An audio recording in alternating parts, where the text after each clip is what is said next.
He's from Southern Illinois, and I thought they talked slower down there. But, you know. My name is Jerry Prosapio, and I'm a former compulsive gambler that by the grace of God was rescued and delivered from this terrible addiction that you just heard about. I'd like to begin, one of my favorite scriptures is Revelations 12, verse 11.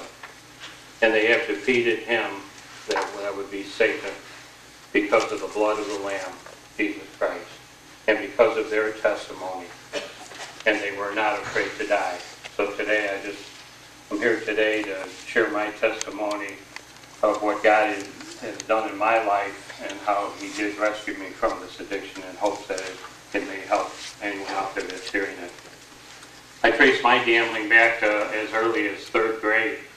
A friend of mine, close friend of mine, had a basement, and he had a poker table down in his basement. His folks had beautiful green felt, you know, so we started playing penny ante poker, but we didn't use card tables, little you know, card tables. This was a professional table, and I remember even back then it was pretty neat, you know, this felt on there, and they had cup holders for if you had a pop or whatever, but they always told us, you know, don't get any pop on the green felt.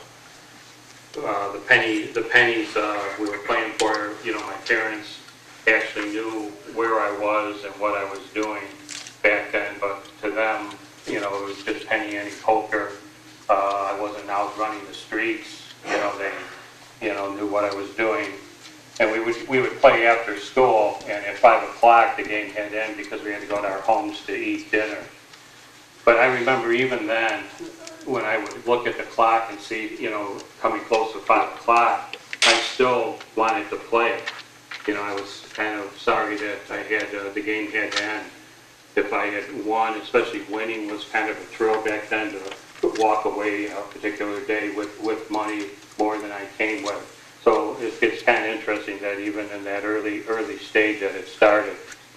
After that, I started then pitching nickels, and then I advanced to quarters, dimes, pitching meaning, you know, every 2 lines, and dimes would bounce all over. So I went from, like I say, nickels to quarters.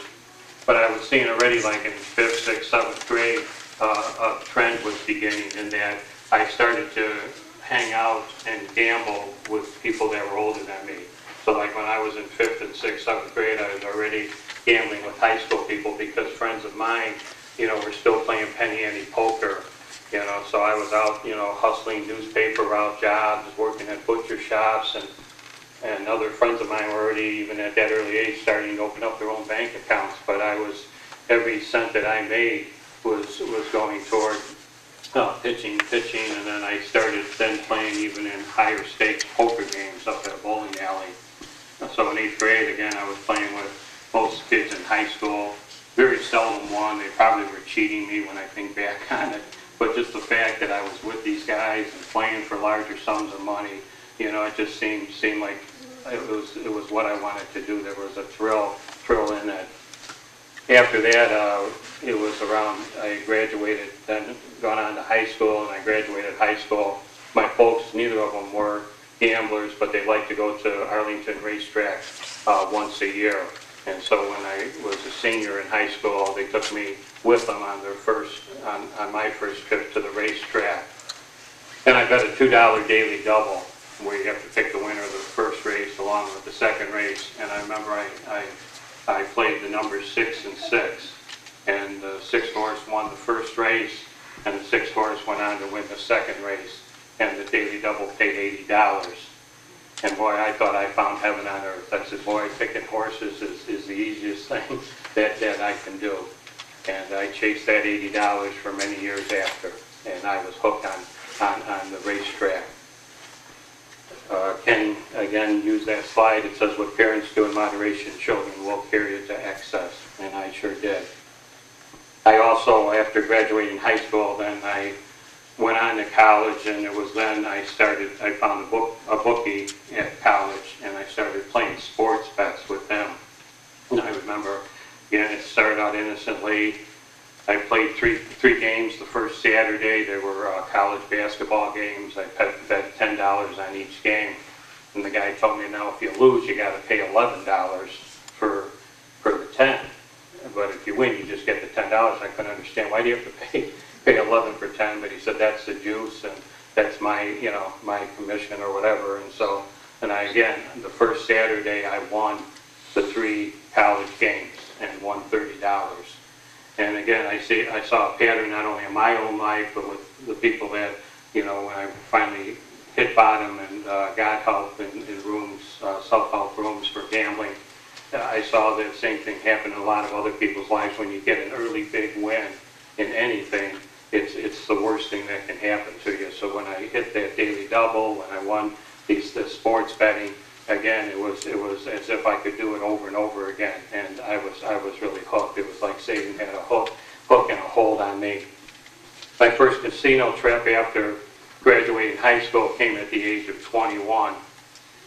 And I had thought of going to Vegas for so long, and I thought, boy, this is going to be great. I joined a fraternal organization with, it's actually Knights of Columbus, and I gambled a lot in there, even on poker games before going on this casino trip. But when we went there were 21 people that went to Las Vegas, and it was 20 guys and 1 girl went. And the only reason the girl went is they were recent newlyweds, and she wasn't going to let her husband go with us to Vegas, so she accompanied us.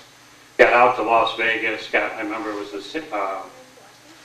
Sands Hotel we were staying at, and we got there about 11:30, and our rooms weren't ready from the night before.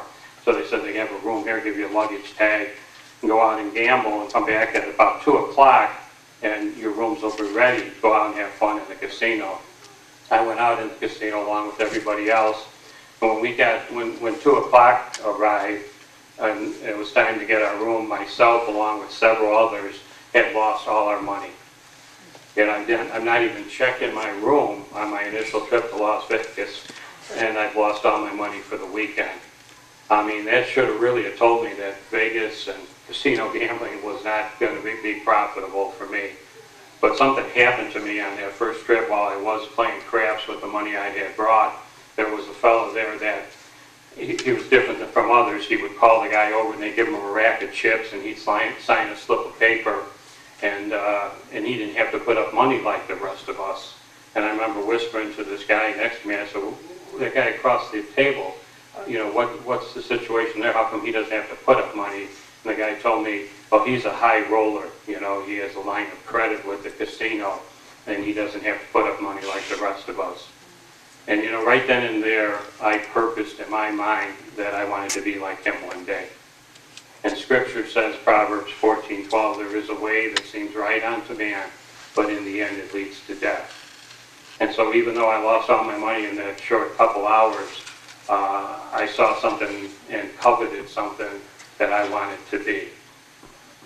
After that trip, I really started having more trouble betting sports at home, and I remember a certain circumstance where my father found out about it because I went to an uncle's home. I was running out of places to borrow money, as Ken said, a compulsive gambler. I'd gone to families and friends, and I went to like a distant uncle to try to get a loan from him. And he called my parents up. He said he wasn't going to, but he did. And my dad got all upset, and it was my first time I had to come clean with my father.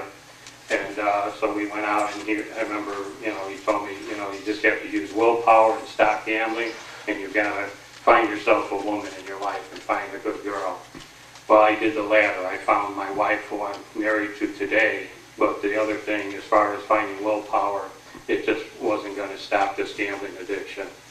So I met Pat shortly after that, and we had a relationship. So from age like 22 to 28, we dated for like almost 6 years, but it was an on-again, off-again relationship. When I was winning, you know, I was a great guy to be around, but when I was losing, there were time periods we broke up. In fact, I would even tell her, you know, get away from me, find somebody else, you know. I'm not the right guy, this gambling's got me, and, you know, but then when I get a big win, I call her back up on the